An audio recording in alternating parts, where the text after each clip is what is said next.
Carrière vous est offert par Orange.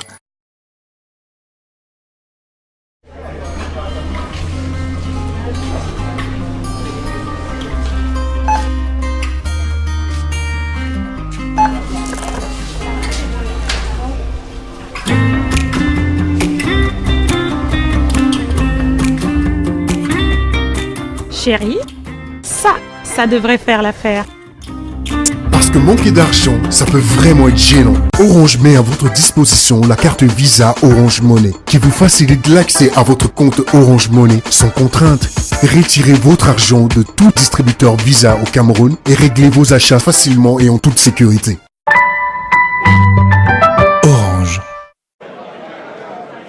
Des Africains de talent, j'en rencontre tous les jours. Comme d'habitude.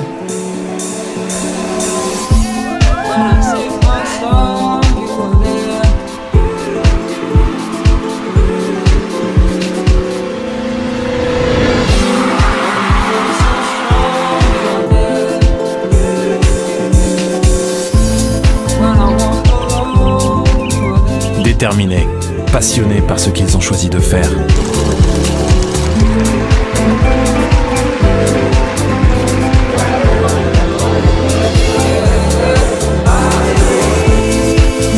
Des personnes talentueuses dont l'avenir s'annonce très prometteur.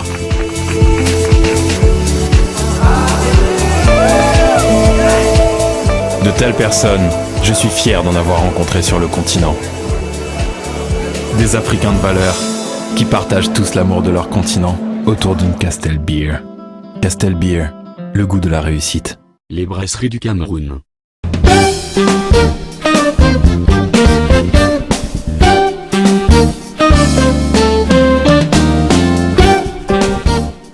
Voici l'émission que vous attendez patiemment tous les mois, mesdames, messieurs. C'est bien le magazine Carrière qui est lancé en diffusion à partir de l'hôtel de ville ici à Soa. Nous allons pendant 52 minutes encore vous aider à développer vos compétences en matière d'innovation, d'excellence professionnelle, mais également avec un coaching qui vous aidera à être de meilleurs managers ou de très bons professionnels. Salutations donc à vous tous, mesdames, messieurs. Regardons d'abord en image le sommaire que nous propose Merveline Tapi.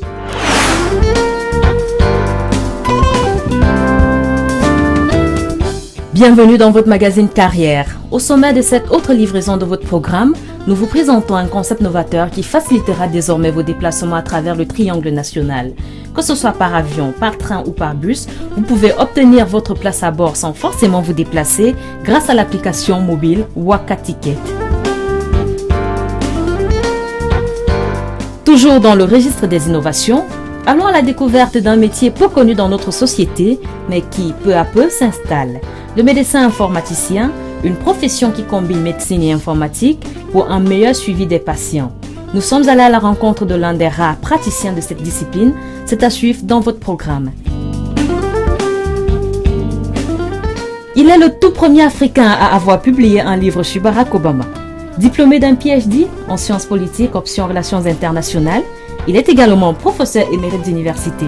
Homme intègre au parler franc, le professeur Jean-Emmanuel Pondy sera notre invité de la rubrique Success Story.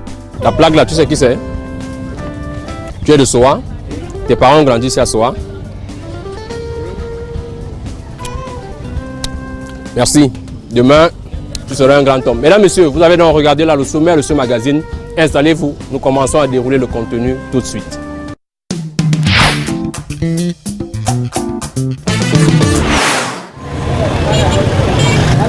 Bonjour. Ah, je vous trouve là devant une agence de transport de bus. On est ici à Soa, mais je voudrais vous demander, généralement, quand vous devez embarquer entre Yaoundé et Douala, par exemple, comment vous faites pour effectuer le voyage? Oui, pour moi, je me lève le matin, j'apprends mon sac de voyage, j'arrive dans une agence que moi j'ai choisie, je prends mon ticket, et là j'attends. Quand le bus serait prêt, on fait l'appel, puis je prends ma place pour voyager. Alors, comment vous accueillerez la nouvelle de savoir qu'aujourd'hui au Cameroun, il est possible à travers une application électronique que vous avez sur votre téléphone, de choisir votre agence de voyage, de réserver le trajet, de payer, de faire la réservation et donc simplement d'aller à l'agence et d'embarquer à l'heure dite. Comment vous apprécierez une telle nouvelle? Non, c'est normal, c'est bon. Alors, je vous annonce que cette application existe. Elle s'appelle Waka Ticket, une application développée au Cameroun par Alain Florent et Sommet et toute son équipe. Il nous présente ce projet dans la rubrique Initiative de carrière. Bon voyage. Merci beaucoup. Merci.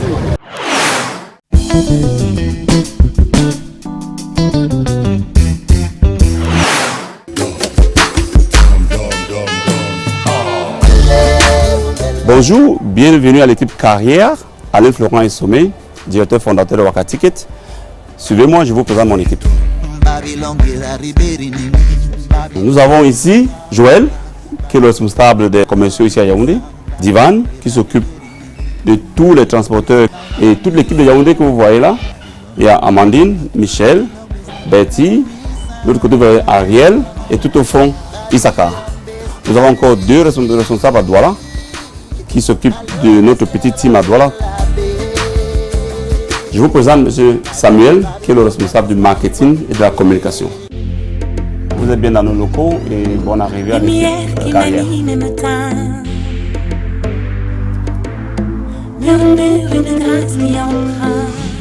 Waka Ticket, c'est une application qui aidera les Camerounais à révolutionner le transport ici chez nous. Premièrement, côté usager et aussi côté promoteur de transport. L'usager peut n'importe où, n'importe quand, à n'importe quelle heure, s'acheter son ticket via son mobile. Comment est venue l'idée de Waka Ticket? En 2014, je me promenais au Cameroun, j'étais en vacances et je prenais beaucoup le train. Donc je me suis rendu compte que pour prendre un train de 5 heures, il fallait toujours aller à la gare un jour avant, réserver sa place et acheter le ticket.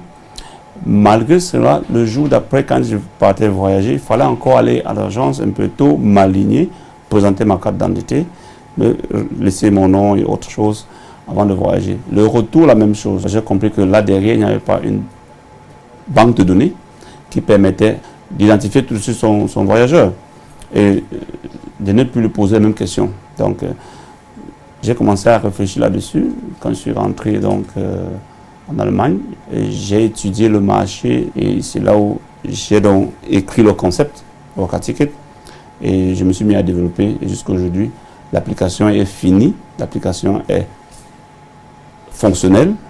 Avec cette application on peut déjà s'octroyer un ticket et avec le ministère des Transports nous avons organisé ensemble un séminaire sur la billetterie en ligne et là j'ai dû présenter l'application à ceux qui étaient là. Nous sommes ouverts à tout agent de voyage, quelle que soit leur taille, parce que nous facilitons la vie ici, non seulement aux agents de voyage, mais aussi aux usagers. Waka Ticket n'est pas seulement une plateforme d'achat de tickets, Waka Ticket est tout un outil de travail. Avec Waka Ticket, les agents de voyage pourront gérer leur patrimoine. Je ne dis pas le patrimoine, ça veut dire les passagers, leur bus, et puis ce qui fait à la fin le business, leurs sous. Waka Ticket n'est pas seulement pour les transports, Waka Ticket est tout ce qui est ticket. Je parle ici des événements, que ce soit le sport, que ce soit les concerts. Waka Ticket est prêt à livrer les tickets, mais électroniques pour tout cela. Comment est-ce que ça marche? Avec votre smartphone, allez aujourd'hui sur Play Store ou Google Play, vous tapez Waka Ticket, écrit ensemble, et vous avez l'application là. Vous la téléchargez, il y a s'inscrire ou bien se connecter. Quand vous inscrivez, on vous demande tout ce dont vous avez besoin lors de l'achat d'un ticket. C'est fait exprès parce qu'on n'a plus besoin de vous le demander plus tard, puisque vous serez déjà dans la banque de données. Donc, après l'avoir inscrit, le plus important ici, ce que nous avons mis encore comme option, ce qui a intéressé encore le gouvernement, c'est l'option numéro à contacter en cas d'urgence. Le numéro d'urgence, votre numéro de téléphone, votre numéro de carte d'identité ou bien de passeport, tout ce qu'on demande aujourd'hui à une agence. Dès que vous avez fini de le remplir, vous êtes maintenant autorisé à acheter un ticket. Vous allez maintenant mettre les villes de départ, les villes d'arrivée. Vous choisissez aller-retour ou bien aller simple. Après, vous aurez maintenant la visibilité sur tous les agents de voyage qui font la ligne que vous avez choisie. Si vous avez choisi Douala-Garoua, vous aurez tous les agents de voyage qui ont signé avec nous et qui font cette ligne, chacun avec ses prix. Nous ne sommes pas une agence de voyage. Les systèmes de paiement que nous utilisons sont PayPal, MTN, Orange arrive et les cartes de crédit si jamais quelqu'un l'a. Une fois que vous l'avez payé, votre ticket est tout de suite sur votre téléphone. C'est un code barre qui est sécurisé, il est unique, le numéro de série est unique, il est produit par notre serveur. Et notre serveur est logé dans les grands centres de serveurs que vous connaissez aujourd'hui, où Google est logé, où Amazon est logé. Et le serveur est 24/24 en ligne. Donc, pour les agents de voyage, nous sommes prolongement de leurs mains. Quand ils ferment leurs agences à 19h, Wakaticket continue à vendre pour eux. L'agence a aussi l'application, elle voit exactement que monsieur se met à cette option un ticket et on vous attend là-bas. Quand vous venez à l'agence, l'embarquement est vite fait. En bas du ticket, c'est écrit « Prière d'être à l'agence 30 minutes avant l'embarquement ». Donc, quand vous arrivez à l'agence, vous présentez juste votre ticket et la dame qui s'occupe de l'embarquement n'a qu'à scanner ou lire le numéro de code et vous laisse voyager. Je ne crois pas qu'il y ait un Camerounais, un seul, qui ne soit pas content de pouvoir acheter son ticket n'importe où, n'importe quand et au même prix. Parce que le prix ne change, ce n'est pas parce qu'on a Wakaticket que le prix de 6 000 sera 6 500.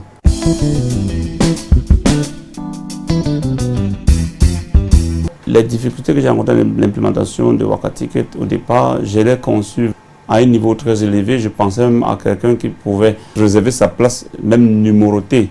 L'autre difficulté aussi, c'est la compréhension de Wakaticket. Nous avons mis sur pied des spots vidéo qui sont déjà prêts. Nous avons ouvert une page Facebook qui est prête. On a ouvert une page Twitter qui est aussi prête. Et nous avons aussi un spot vidéo qui montre step by step comment est-ce que l'usager peut acheter son ticket. On a nos commerciaux qui sont prêts pour éduquer.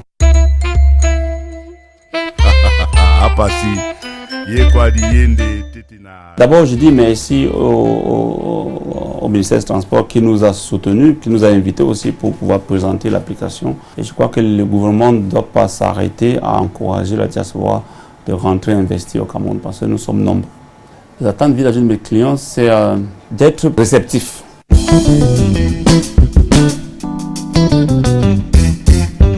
À court terme, c'est d'abord de couvrir le Cameroun.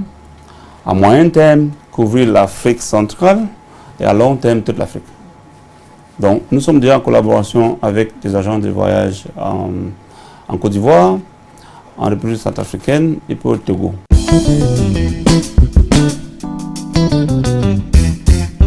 Je voudrais encourager les jeunes Camerounais à se lancer dans l'entrepreneuriat. L'entrepreneuriat n'est pas aussi difficile que ça, il faut être seulement courageux et s'y lancer.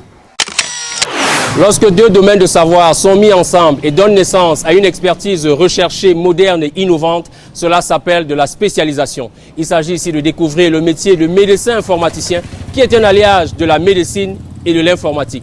Le docteur Georges Bédian est l'un des spécialistes de la médecine informatique au Cameroun. Il nous fait la description de ce métier dans cette édition de Carrière. Suivons attentivement.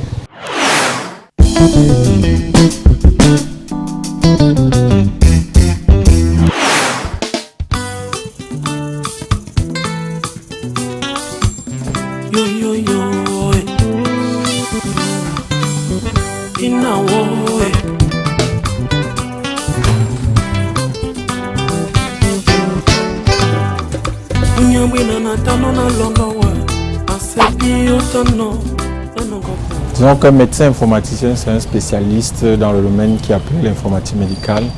L'informatique médicale étant une science qui traite de l'information biomédicale essentiellement, mais surtout dans l'idée de pouvoir apporter une contribution efficace à la résolution des problèmes de santé.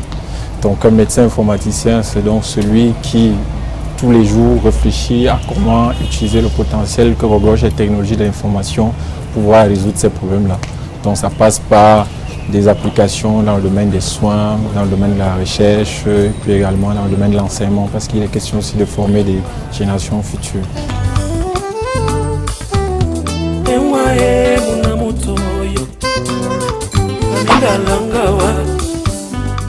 Le travail d'un médecin informaticien tient sur 3 piliers. Donc, il y a un volet opérationnel qui consiste à développer un certain nombre d'applications qui servent à résoudre des problèmes dans le milieu médical. L'autre pilier, c'est aussi l'intérêt de la spécialité pour des aspects plus généraux, de type santé publique. Comment utiliser par exemple ce potentiel pour faire de la surveillance des maladies. Et puis de l'autre côté, il y a aussi l'aspect recherche, avec l'idée de pouvoir identifier de nouveaux secteurs, réfléchir à comment est-ce qu'on peut présenter les choses différemment, apporter des solutions aux problèmes qui sont observés dans notre système de santé.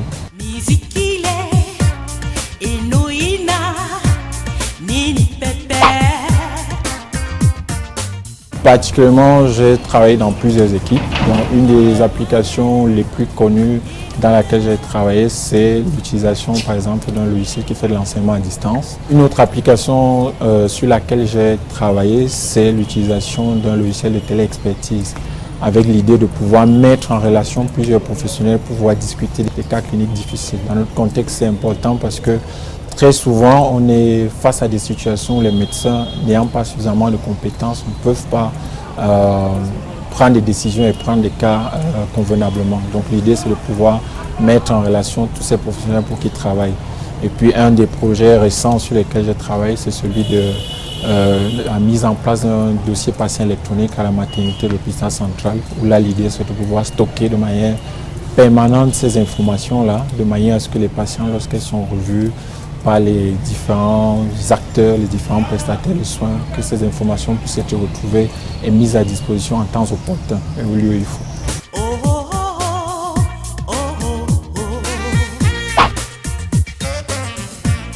Je crois qu'il faudrait avoir eu quand même un goût par le passé pour les technologies.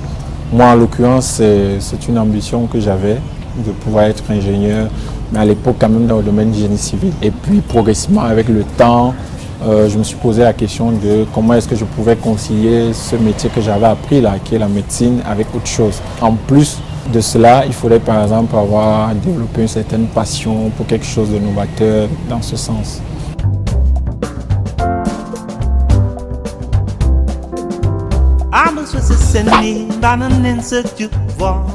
Pour être médecin informaticien, il faut avoir aussi bien des connaissances solides dans le domaine médical que dans le domaine informatique. Malheureusement, on n'a pas encore d'école au Cameroun qui propose ça.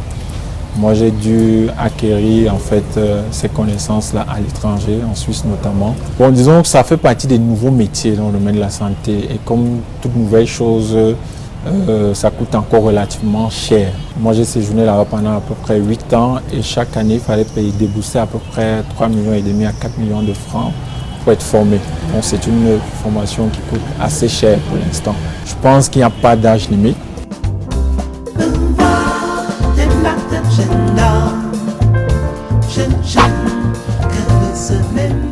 Il faut être passionné, il faut avoir le goût de l'innovation parce que c'est un domaine où rien n'est acquis. On traite très souvent des problématiques qui sont un peu nouvelles, où il faut chaque fois venir avec une solution nouvelle pour résoudre un problème. Donc, passion, innovation sont pour moi les deux qualités qu'il faudrait avoir. Et puis, éventuellement, la capacité à pouvoir identifier les problématiques dans lesquelles les technologies pourraient apporter un plus.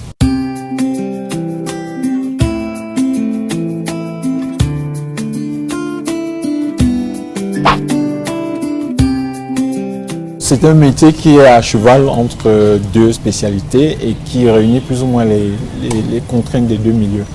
Donc par exemple, la contrainte qui est liée au domaine médical, c'est que vous savez, il faut être présent, hein. Il faut être également patient parce que des fois, pour mettre en place une application, ça prend du temps.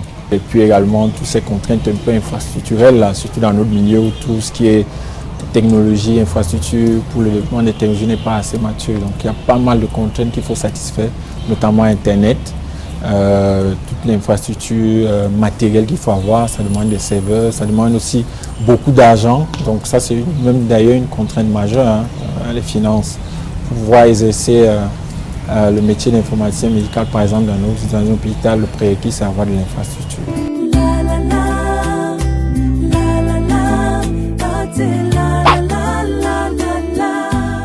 Je pense que le principal avantage, c'est de faire un domaine novateur et puis avoir l'impression que on peut contribuer par son action à améliorer notre système de santé.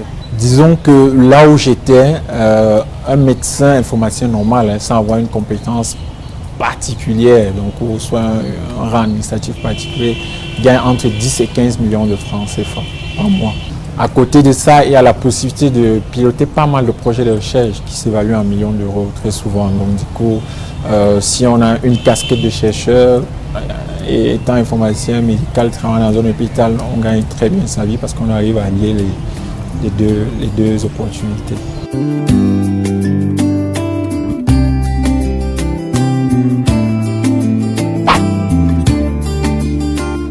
La première perspective, c'est de pouvoir travailler dans un environnement médical, notamment dans un hôpital comme médecin informaticien, où là on est chargé de mettre en place un certain nombre d'applications qui visent à soutenir le fonctionnement de l'hôpital. On a des perspectives aussi dans le domaine de la recherche. C'est un domaine qui est très à la pointe maintenant, donc il y a pas mal de financement qui vise à voir comment est-ce que utiliser cette technologie pour améliorer les systèmes de santé en proposant des alternatives. Donc il y a pas mal de projets, d'opportunités à ce niveau. Il y a des opportunités aussi au niveau des organismes internationaux qui ont du mal à trouver des gens qui ont cette vision en fait de la spécialité, qui est reconnue justement comme une spécialité, mais oui, il manque de personnel. Donc ça, il y a aussi cette perspective-là. Et puis la dernière perspective, c'est le domaine de l'entreprise. Donc tous les grands constructeurs, que ce soit Siemens, Philips et tout, ils cherchent des gens qui ont ce profil-là pour coordonner leurs projets de développement de technologies médicales.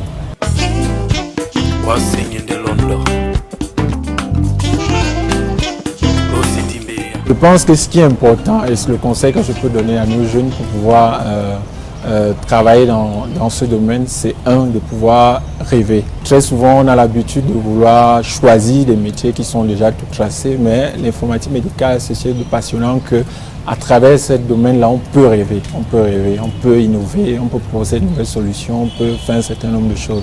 Et pour cela, il faut développer un certain nombre d'attitudes très tôt, surtout l'intérêt pour l'informatique, et puis commencer à analyser progressivement comment est-ce que je peux faire pour pouvoir changer un certain nombre de choses dans mon domaine.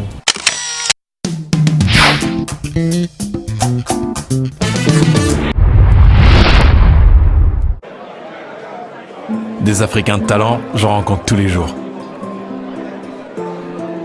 Comme d'habitude.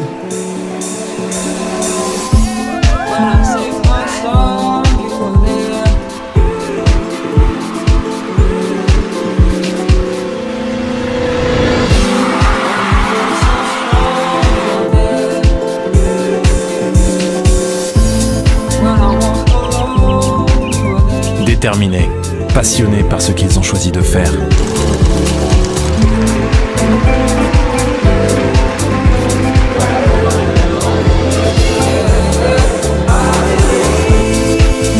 Des personnes talentueuses dont l'avenir s'annonce très prometteur.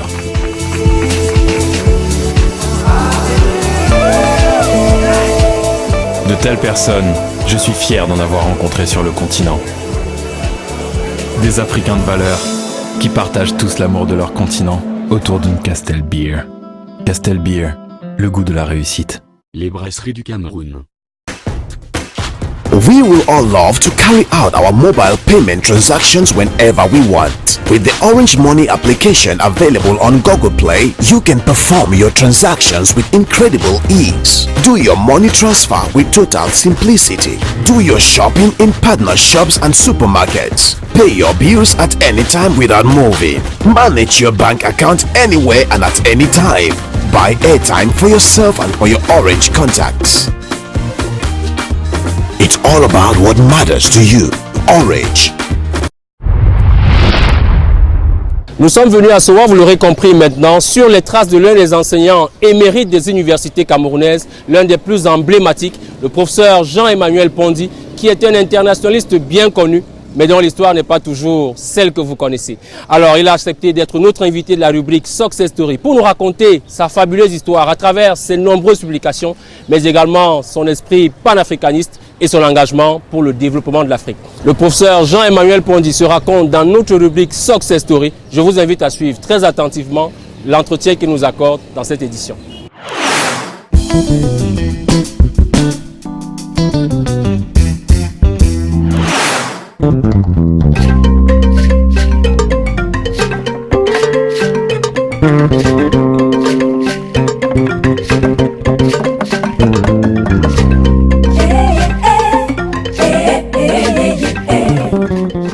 Je suis Jean-Emmanuel Pondy, je suis né en Konsamba. J'ai grandi par la suite à Yaoundé, où je suis arrivé à l'âge de 9 mois, jusqu'à peu près l'âge de 14 ans, quand je suis parti.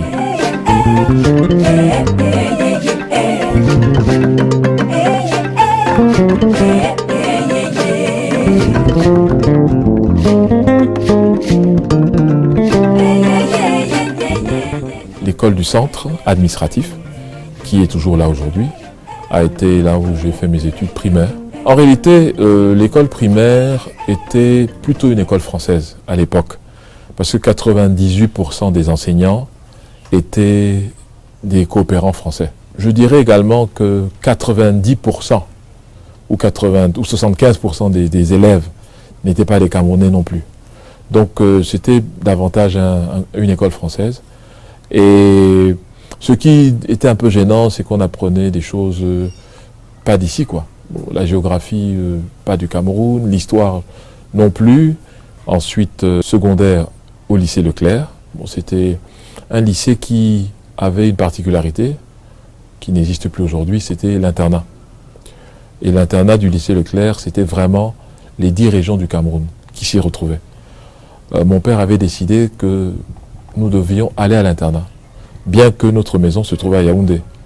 Nous avait-il dit, pour bien connaître le Cameroun et non pas croire que la résidence là dans laquelle nous vivons, c'est ça le Cameroun. Et je dois dire que nous lui en savons gré jusqu'aujourd'hui. J'ai fait ensuite une série B, donc qui est économie sociale. Pour réussir dans la vie, il faut avoir une multi-expertise.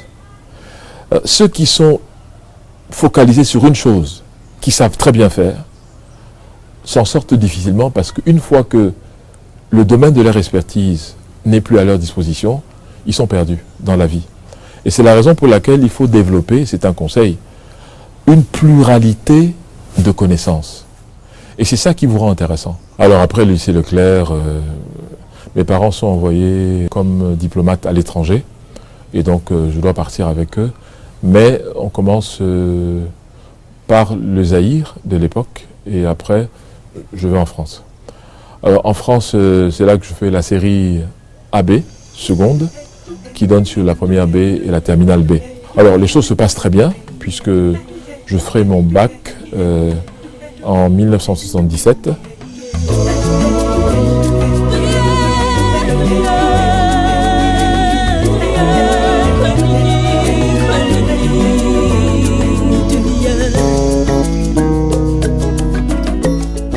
Je voulais faire à la fois sciences économiques et sciences politiques. Et je demande où en France je peux le faire. On me dit, vous pouvez aller à l'IEP de Lyon ou de Paris, l'Institut d'études politiques. Vous faites d'abord un cursus en sciences politiques, et puis après un cursus en sciences économiques, ou vice-versa, selon votre choix, mais vous ne pouvez pas faire les deux à la fois. J'ai dit que moi, ça ne m'intéressait pas. Je tenais à faire les deux. Bon, je suis allé aux États-Unis, où j'ai demandé si c'était possible de le faire. On me dit, vous pouvez faire tous les cursus que vous voulez. 2 spécialités, 3 spécialités, comme vous voulez.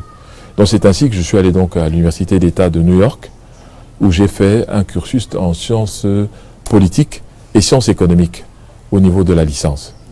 Et après ma licence, je suis revenu en Angleterre, à l'Université de Cambridge. Là-bas, j'ai fait ce qu'on appelle un MPhil, qui est un DEA en relations internationales. Quand j'ai terminé là-bas, je suis revenu aux États-Unis, à l'Université d'État de Pennsylvanie, pour faire cette fois-là un cursus de PhD. Donc tout ça, mon idée c'était toujours de faire des relations internationales en dernière analyse. Et c'est ce que j'ai fait.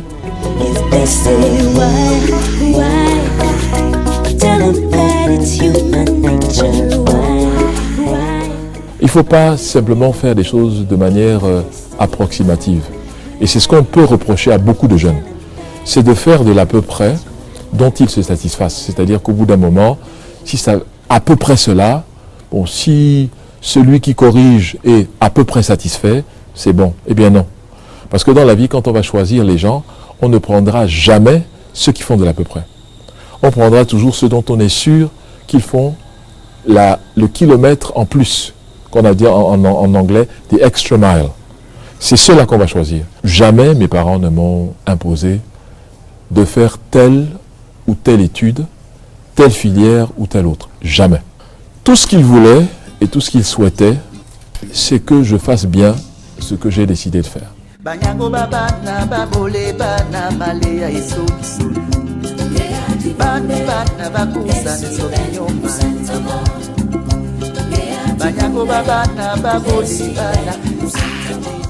Quand je finis mes études en PhD, je suis déjà pris à l'école d'études internationales de l'université de Johns Hopkins. Ça s'appelle l'école des études internationales avancées. C'est l'école de diplomatie. Et là-bas, je fais ce qu'on appelle le postdoc. Et au moment où j'envoie ma demande pour être recruté à l'IRIC, parce que c'est ce que je voudrais faire, la personne avec qui je fais mon postdoc, le professeur William Zartman, qui a beaucoup écrit, c'est celui qui a fait la théorie des États faillis, il me demande si vraiment j'ai bien réfléchi. Est-ce que je souhaite réellement rentrer au Cameroun? Je lui ai dit oui. Il me demande pourquoi. Et c'est très important. Je lui dis, professeur, mon utilité au Cameroun est davantage avérée que mon utilité aux États-Unis.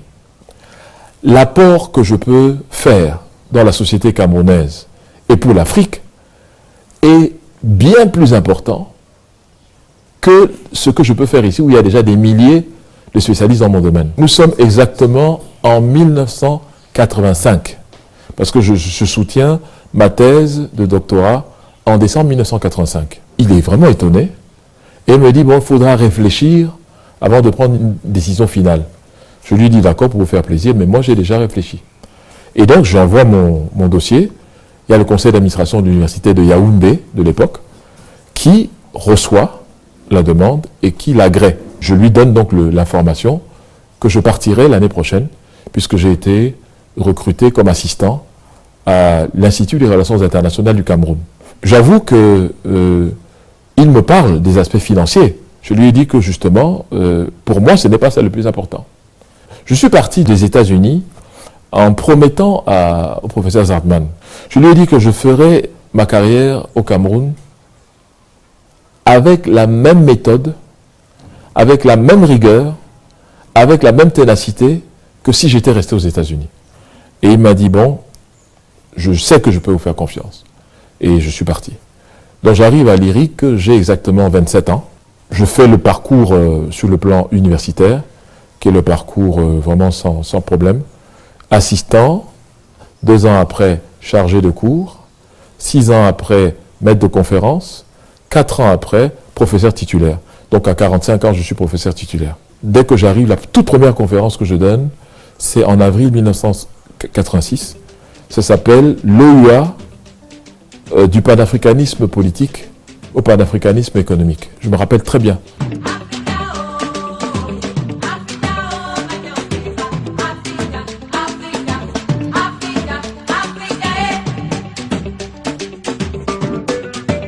J'ai été d'abord chef de service de la coopération nationale et internationale à l'ancienne université de Yaoundé.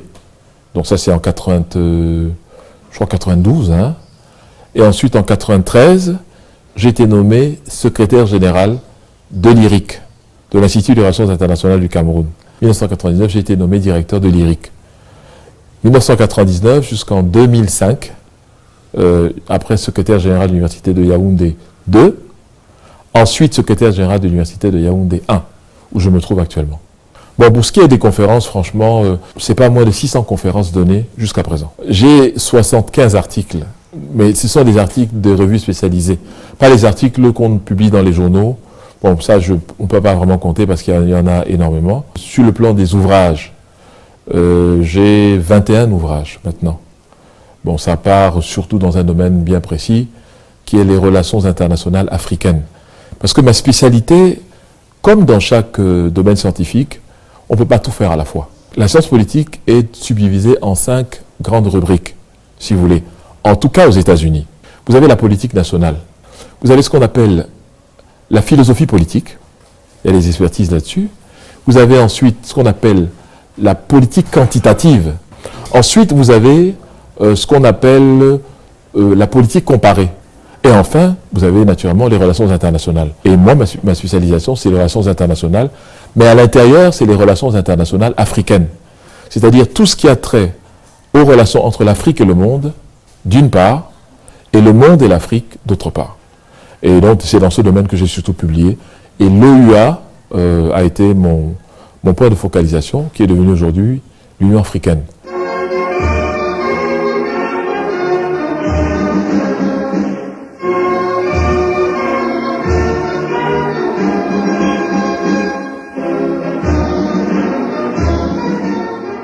L'une des particularités d'un enseignant d'université, c'est qu'il ne doit pas être un répétiteur de choses que les autres ont dites ou écrites ou pensées.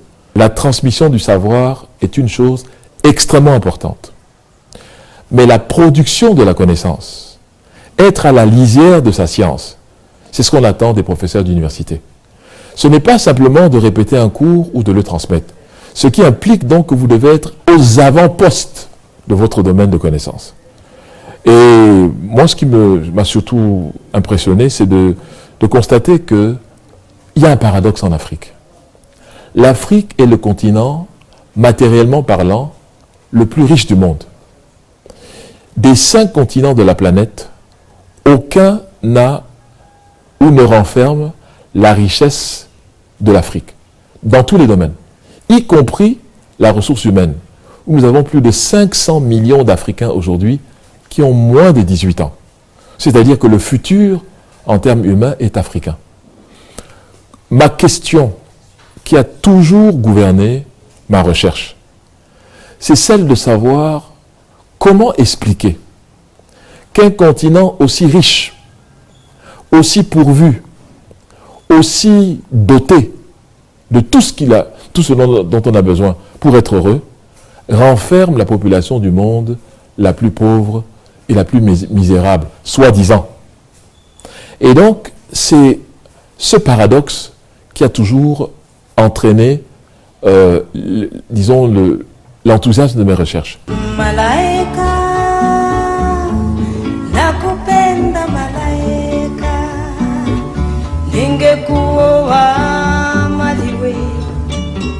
Je voudrais dire aux jeunes qu'il faut considérer toute difficulté comme une occasion de les transformer en opportunité.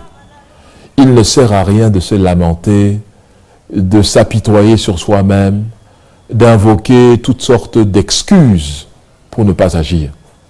Toute difficulté doit être transformée en opportunité.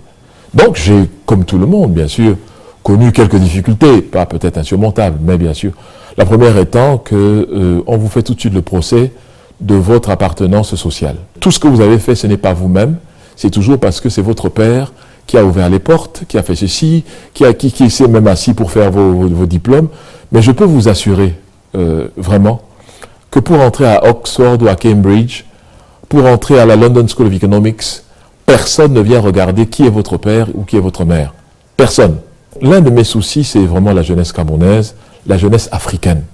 Parce que pour moi, on ne peut pas changer le monde si on n'a pas confiance en soi, si on n'est pas fier de qui on est, si on ignore tout de qui on est. Parce qu'il y a beaucoup de jeunes qui ne savent rien du Cameroun, rien de l'Afrique. Pour moi, la plus grande catastrophe, ce n'est pas nécessairement le sida, qui est une maladie sérieuse. Ce n'est pas la tuberculose, dont il faut réellement se préoccuper. Ce n'est pas le paludisme, qui tue des millions d'Africains par an. La plus grande maladie pour moi s'appelle l'ignorance. Quand vous êtes ignorant, vous multipliez par 10, par 20 l'impact de toutes les autres maladies que je viens de citer, mais surtout, vous devenez la proie des autres et vous devenez l'objet des autres. et on vous présente des programmes dits de développement qui en réalité ne peuvent pas mener à votre développement. Il n'y a pas de mieux-être en dehors de celui que vous-même vous fabriquez pour vous. Et je crois que c'est un message qui doit être un message fort. Personne ne viendra sortir le Cameroun d'un certain marasme pour l'emmener vers les cimes. Personne, en dehors des Camerounais eux-mêmes. Personne ne fera de l'Afrique une puissance qui compte dans le monde en dehors des Africains eux-mêmes. Et donc, il faut que nous travaillions cela. Ça ne tombe pas du ciel. Mais pour ça, il faut d'abord être fier de qui on est. Et notre travail consiste à donner cette substance aux Africains, à leur révéler leur génie à eux-mêmes, et à faire en sorte que quand ils vont à l'étranger, qu'ils n'y aillent pas en rasant les murs, parce que leur civilisation, entre guillemets, serait une civilisation inférieure. Non! Le berceau de l'humanité ne peut pas être à la marge des choses. C'est pour ça que des concepts tels que la marginalisation de l'Afrique, c'est de l'escroquerie, pure et simple. Personne ne peut être en marge de lui-même. Sur le plan physique, sur le plan philosophique, c'est impossible. Nous sommes au cœur de nous-mêmes. Et nous devons donc nous situer nous-mêmes au cœur de notre propre civilisation. Et c'est justement parce que nous avons tendance à nous minorer que nous sommes mal à l'aise avec nous-mêmes. Et par conséquent, je crois que nous, en tant qu'universitaires, nous ne faisons pas toujours notre travail. Quand je dis nous, moi-même inclus, certainement, je ne suis pas en train de pointer du doigt les autres. Je ne crois pas beaucoup à ça. Je pense que si les choses doivent changer, il faut d'abord s'auto-changer soi-même avant de demander aux autres de changer.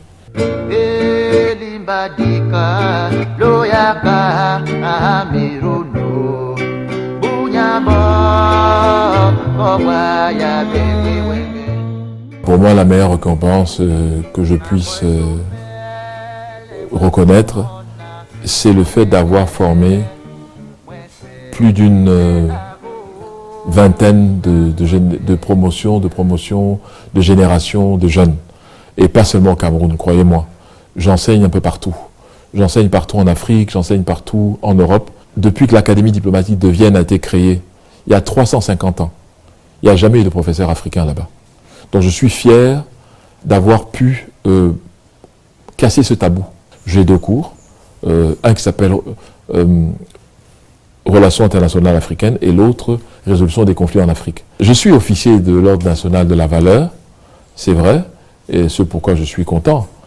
Et je pense que chacun doit s'efforcer à rendre à son pays ce que son pays lui a donné. Déjà la nationalité et surtout, je dirais, le patrimoine.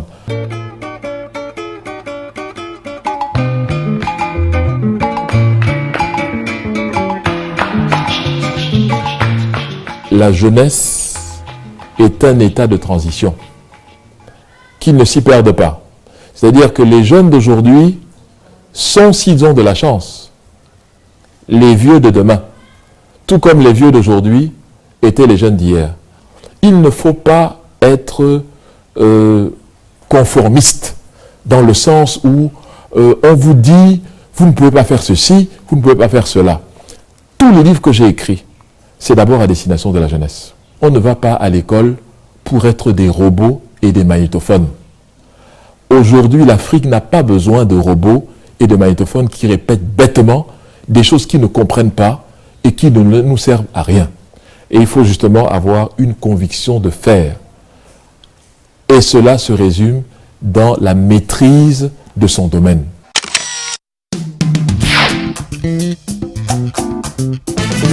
Professeur Jean-Emmanuel Pondy, merci encore au nom de l'équipe de production de Carrière d'avoir accepté de nous recevoir et retracer ce parcours très édifiant et impressionnant qui est le vôtre.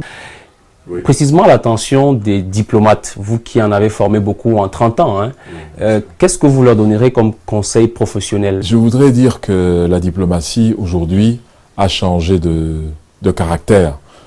La diplomatie culturelle est très importante parce que c'est elle qui apporte en réalité le commerce et qui apporte également le positionnement d'un pays ou d'un continent dans le monde. Nous avons une diversité culturelle qui peut nous servir de conquête au reste du monde. Et je voudrais aussi dire qu'il faut que l'Afrique ait une politique de puissance. Il ne faut pas qu'on continue à avoir honte de vouloir monter une puissance qui fait en sorte que l'Afrique soit respectée dans le monde entier. Enseignant d'université, nous savons qu'à Yaoundé 1 notamment, vous avez commis un ouvrage qui a permis de montrer que vous êtes soucieux de l'encadrement qu'on peut donner aux jeunes Camerounais. Qu'est-ce que vous souhaitez faire passer comme message encore aujourd'hui, à la fois à l'endroit de ceux qui doivent encadrer et de ceux qui sont les élèves, puisque certains ont dit à cette époque-là que les élèves ont leur part de responsabilité? En termes de rapport de force, on ne peut pas mettre l'étudiant au même niveau que l'enseignant. Ils n'ont pas le même rapport de force au sein de l'institution universitaire. Il ne faut pas que nous mélangeons les choses. Il y a peut-être des étudiantes qui sont consentantes, c'est possible, mais quand on les contraint à faire des choses qu'elles ne veulent pas faire, ce n'est pas acceptable. La compétitivité internationale de nos universités est basée sur un certain nombre de critères mondiaux. Donc ce que je fais, c'est plutôt attirer l'attention des uns et des autres pour que nos standards soient des standards universels, où on peut faire ensuite un échange d'étudiants, échange d'enseignants, etc., pour une plus grande, je dirais, représentativité de notre savoir et savoir-faire. C'est tout. Et vous dites donc par là, professeur Jean-Emmanuel Pondy, vous voulez certainement exprimer quelque chose de précis, c'est que chez vous, les valeurs morales, l'éthique, la déontologie, tout cela ne doit pas changer, on doit rester sur les canons. Ça ne doit pas faire l'objet de compromission. Je pense qu'on n'est pas à moitié honnête et à moitié malhonnête. Non. Je pense que si on choisit un métier comme le nôtre, il faut savoir que c'est l'équivalent d'un sacerdoce. Et dans le sacerdoce, il y a malheureusement des aspects qui sont des aspects contraignants, mais il faut les accepter. Et je pense que on ne vient pas à l'enseignement, par exemple, pour s'enrichir. Mais on vient pour s'enrichir de la richesse humaine, de ce qu'on lègue. Parce que dans 50 ans, peut-être ce que nous écrivons aujourd'hui peut ne pas intéresser nos contemporains, mais ça va peut-être résoudre des problèmes de la société qu'il aura dans 50 ans. Vous ne serez plus là. Mais la puissance de la pensée, la puissance du cerveau, la puissance du raisonnement fera en sorte que cet ensemble de solutions proposées aujourd'hui fera peut-être florès à ce moment-là. Donc je crois que c'est important de comprendre qu'on transcende le temps, on transcende les périodes, et on laisse des choses qui devraient aider nos contemporains plus tard. Parmi les choses que vous laissez, vous précisément, il y a tous ces ouvrages et vous êtes un intellectuel qui, au-delà du discours, est dans la pratique. Vous avez démontré votre engagement panafricain récemment en faisant d'abord un ouvrage dédié à Thomas Sankara, mais également en faisant venir ici son épouse. Qu'est-ce que vous vouliez démontrer et quels sont les retours que vous avez aujourd'hui? D'abord, l'honneur qu'elle m'a fait de préfacer le seul livre qui a été écrit sur son mari, parce qu'il y en a beaucoup d'autres qu'elle n'a pas préfacé, certainement qu'on lui a demandé de le faire. Donc le fait qu'elle ait accepté de le faire, pour moi, est déjà un très grand honneur, et je le perçois comme tel. Maintenant, les engagements, ce n'est pas simplement des discours. Les engagements, c'est des actes qu'on pose. Il faut que les jeunes aient des convictions et dédient leur vie à quelque chose de valable. Parce que c'est comme ça, avec l'ensemble de ces convictions, qu'on arrive à transformer le monde. Professeur Jean-Emmanuel Pondy, merci d'avoir pris de votre temps pour retracer, pour notre intérêt à nous, celui des téléspectateurs, votre parcours et partager avec nous toutes ces leçons. Un souhait pour le Cameroun et pour l'Afrique. Que nous restions toujours unis et que nous soyons fiers de qui nous sommes pour apporter notre part à la construction du monde. Je vous remercie, professeur Jean-Emmanuel Pondy. C'est moi qui vous remercie.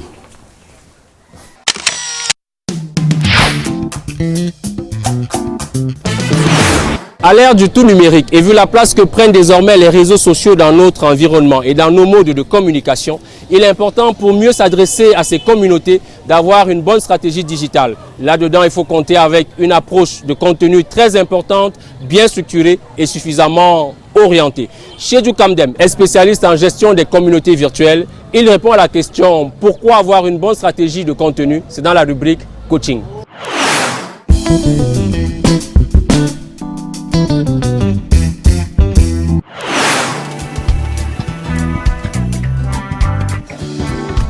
Bonsoir et bienvenue dans la rubrique coaching de l'émission Carrière. Aujourd'hui, nous allons parler d'une thématique chère aux marketeurs digitaux. Pourquoi avoir une stratégie de contenu sur les réseaux sociaux? Alors, lorsque vous avez l'aval de votre hiérarchie ou alors d'un de vos clients pour vous implanter sur les réseaux sociaux, il faut d'abord définir une stratégie globale de cette implémentation. Mais plus important, définir une stratégie de contenu sur les réseaux sociaux. Alors, premier élément à considérer, c'est que le contenu est roi. Roi dans deux sens. c'est votre roi dans le royaume et vous êtes son valet. Vous devez le servir et vous devez le chérir. Mais également, il est roi, comme l'acronyme anglais Return on Investment, qui veut dire retour sur investissement. C'est lui qui va vous permettre de générer de l'argent et du trafic ou alors des ventes sur les réseaux sociaux. Alors, il faut savoir que sur ces réseaux sociaux, il y a ce qu'on appelle des algorithmes. Ce sont des éléments qui modèrent l'apparition des publications ou alors des contenus sur Facebook, Twitter, Instagram et autres. Donc du coup, c'est un élément à prendre en compte parce que lorsque vous allez créer vos contenus, il faudra prendre en compte les algorithmes des réseaux sociaux qui vont jouer justement sur différents éléments comme le poids de votre contenu qui est généralement le format, la vidéo, l'image, le texte ou encore les liens. Également le temps de votre publication, si c'est une publication récente ou ancienne, et également l'affinité que votre communauté a avec vos publications. Alors, il y a généralement ce qu'on appelle la règle des 80-20 sur les réseaux sociaux. Ça veut dire que 80% du contenu que vous publiez ne parle pas de vous et 20% du contenu que vous publiez parle de vous.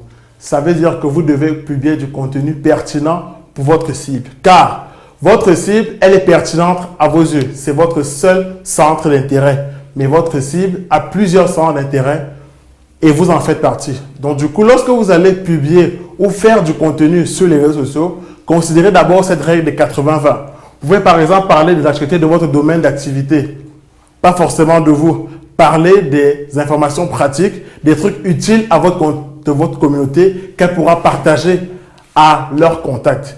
Et 20% justement de ce contenu vous concerne, que ce soit vos produits, vos services ou alors des promotions que vous allez mettre en place sur les plateformes qu'on appelle les réseaux sociaux. Alors, pour aller un peu plus loin, il y a cette règle de 30, 60 et 10 qui s'est développée, qui explique un peu mieux la règle des 80-20.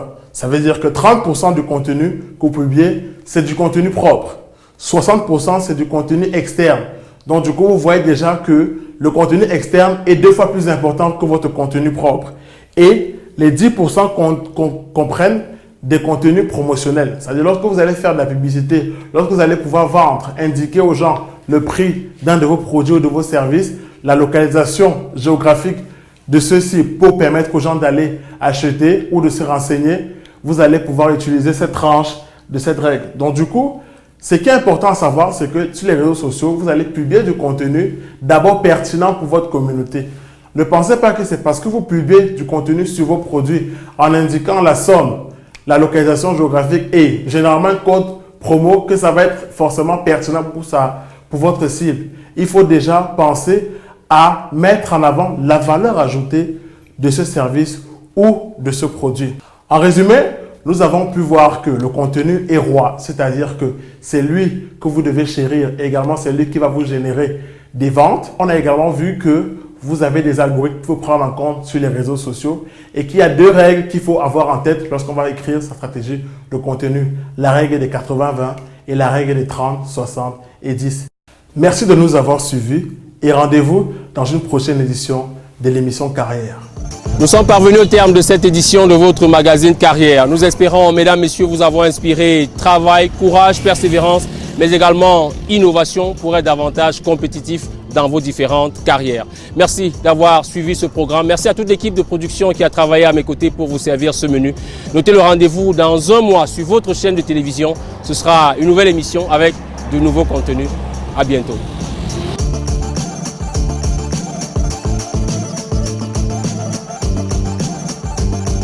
Carrière vous est offert par Orange. Des Africains de talent, j'en rencontre tous les jours. Comme d'habitude.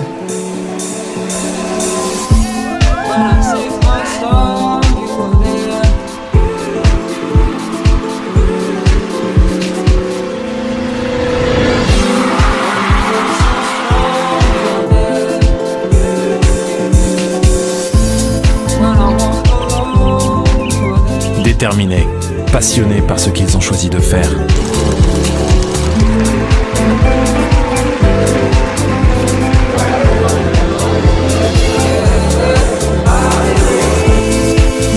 Des personnes talentueuses dont l'avenir s'annonce très prometteur.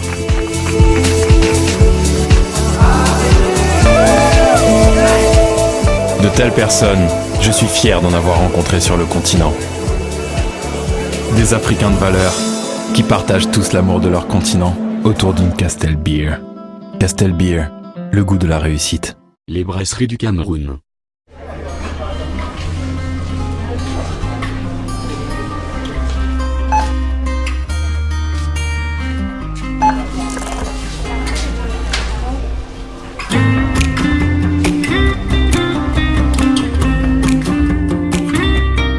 Chérie, ça devrait faire l'affaire. Parce que manquer d'argent, ça peut vraiment être gênant. Orange met à votre disposition la carte Visa Orange Money qui vous facilite l'accès à votre compte Orange Money sans contrainte. Retirez votre argent de tout distributeur Visa au Cameroun et réglez vos achats facilement et en toute sécurité. Orange.